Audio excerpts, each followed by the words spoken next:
Good morning, everyone. Welcome back to the channel. I thought I'd have a quick talk with you this morning as I take my morning walk. Every morning I come to the local park here and I walk the track to get my exercise in. Today's topic of the video will be my return to Japan, and maybe some things that I can pass along to you that will be helpful for you if you decide to go.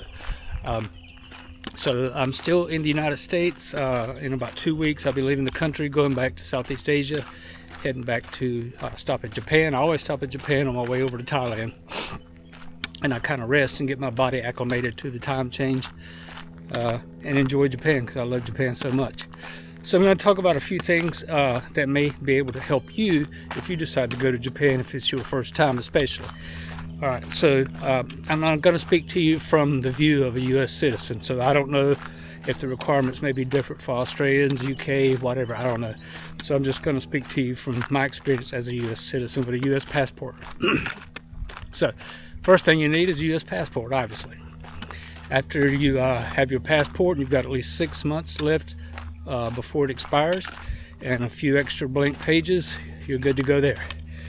Before you arrive in Japan, they require you to do a digital arrival card, which means you can go online to visit Japan, and you can put all your information in there, your flight number, your passport number, things like that they require, and then you will be able to generate a QR code. You will need the QR code once you land to go through immigration, and once they see the QR code, they'll ask you to look at the camera for the biometrics, and they'll stamp your pass, give you 90 days, and you're on your way to baggage claim to check your luggage, and then do the things you need to do to get ready. So I'll put a link down in the description about the Visit Japan, the correct one. You have to be careful which one you're going on, make sure you're on the correct one, and I'll put a link to the Japan one that I use. I always do a screenshot of the QR code so it's easy for me to pull up, just in case I can't connect to Wi-Fi. So I just pull up my screenshot, show them the QR code, my valid U.S. passport. I get my stamp and I go on the baggage claim. Then I walk outside and look for my ride to my hotel. So this trip I'm going to be staying in Yokohama. Yokohama is the second largest city in Japan, only second to Tokyo. And we all know that Tokyo is the largest city on planet Earth. Why did I choose Yokohama? Because Yokohama is right on Tokyo Bay. It looked very interesting when I pulled it up, and there's some little bit of war history just south of there in Yokosuka on the Tokyo Bay, which is where the Japanese Emperor in 1945 stepped on board the USS Missouri battleship and signed the documents of surrender in front of General Douglas MacArthur. So there's a big U.S. naval base there also. So I plan on trying to visit there. There's a nice, beautiful Japanese garden there that I plan on visiting. It's getting close to the fall leaf season in Japan, which is very picturesque. So I plan on doing a lot of tourist type things. Plan on eating a lot of good Japanese food, which I love. So that's kind of why I picked Yokohama. I'm on at the APA Hotel in Yokohama Bay, which should be beautiful at night. There's a lot of tourist type stuff. So there's a Cup Noodle Museum there. Beautiful park where a nice big Ferris wheel used to be the largest Ferris wheel in the world. And an amusement area. Red brick warehouse that goes back to the mid 1800s when Japan opened up that port in Yokohama for a international trade port. So like I said, there's a lot of history there. That's why I chose it. Okay, so let's get back to you've passed your immigration, you've got your stamp, you've collected your bag, and now you go outside. Now, there's a few ways you can get to your hotel. You can take a taxi, which are waiting outside. Taxis are not cheap, but they're very safe, they're very efficient, and they always use a meter, and they provide you a receipt, and they're very respectful, unlike some other countries with the taxi people. Or you can take a bus or a train. There are trains that runs from the airport, and there are buses. There are what's called airport buses, airport limousine buses. There is one that runs from Haneda, which is where I'm flying into, that goes to Yokohama Station. Well, if I chose to take the bus or the train and I got off in the Yokohama station area, I did not have to drag my luggage to my hotel, which is, it could be quite a distance away, walking distance. So for this trip, I think normally I will do a meet and greet online. I'll book it and pay in advance, which is about the same, maybe a few dollars more than what a taxi would be. And somebody will be standing there outside a baggage claim, and I'll get an email saying what area that they're at, and they'll have my name on a sign. I'll just jump in with them, and they'll take me straight to my hotel, which is expensive, more expensive than train or bus. But to me, it's a better option, especially if you get in late at night and you know you get dropped off at a train terminal or a bus terminal, and then you got to find your way to your hotel, and it's night and you're tired, you've been flying for 12-14 hours. I just find that I'd rather just go and pay the money and have the meet and greet person standing there waiting for me, or take the taxi in Japan. Either way, it's fine. So once I get to my hotel, I'll get settled in, checked in. I like APA hotels. I'll be doing a video about those, telling you about those, why I stay there and why I choose them. I kind of really like them, even though the rooms are very small, but they're extremely clean. They always have onsens free for guests. They always have pools, restaurants. So I like those, and I'll do a video from there.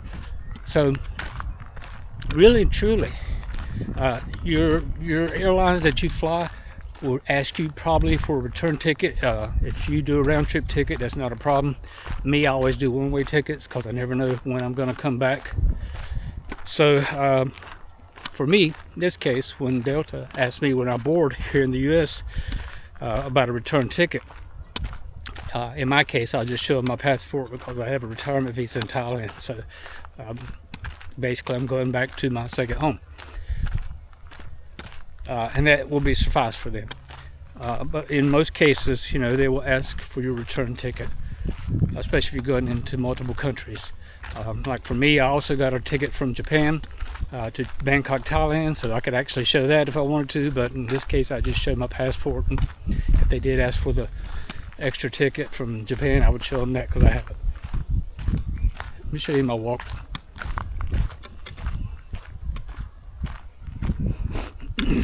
This is where I walk every day. It's gonna rain soon, so I have to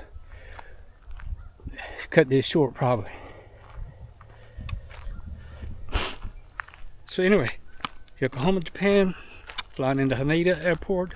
I like Haneda because it's more closer to central Tokyo. If I decide I want to go to Shibuya or Tokyo or any of the other prefectures that are close. So highly recommend flying into Narita or Haneda. Osaka's nice too, but you'll have to connect probably in Haneda or Narita to get to Osaka. So anyway, visit Japan, generate a QR code, very important. Have your passport, make sure you got 6 months of validity before it expires on it, and a few extra pages.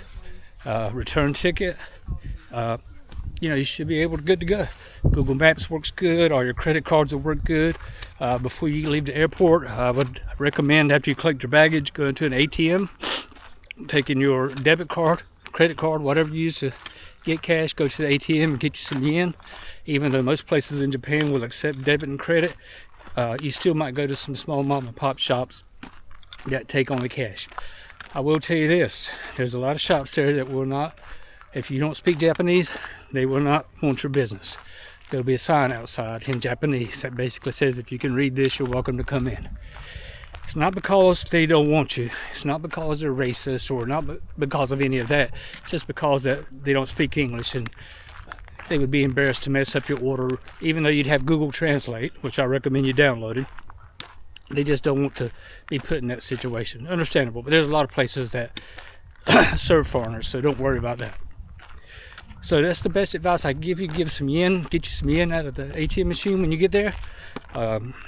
Make sure you do visit Japan, your passport's good, return trip, and you're good to go. Just decide where you want to go. I can tell you, if you go stay in downtown Tokyo, it is a busy happening place, especially if you take the trains during rush hour. You've seen some of the videos, I'm sure, people just crammed in, arms and legs sticking out of the train, trying to get them tucked in before the train leaves. Not my thing. I do enjoy taking the train, smaller commuter trains. that go to other areas, and I've taken 3 or 4 train rides in Japan. I've enjoyed it. So Japan's safe, it's clean, it's beautiful, the food good, but it can be expensive, but you can do it affordable if you really put your mind to it. So highly recommend going to Japan. So I want to go ahead and cut this off from here, shut it off. I just wanted to touch base with you. I'm going to start posting a little bit more frequently now as I get closer. I got about 10 more days here in eastern North Carolina. Then I go west and visit some more of my family for a week via Amtrak, and then I fly out of there and go to Haneda, which I stop in Detroit first, and from Detroit straight to Haneda. So plan on bringing you along with me for the ride, so I hope you enjoy. Anyway, that being said, hope everybody has a lovely day, great evening, nice weekend. I'm enjoying the cooler fall temperatures here in North Carolina now. We've had a really hot summer. I'm thankful that when I get to Japan, they'll be over with their heat wave as well, and should have some really nice temperatures around the low to mid 70s for the highs, and maybe the mid 50s to upper 60s for the lows. So it's going to be perfect for me. I'll bring you along with me. Look forward to some more videos. Chat with you later. Have a great day. See ya.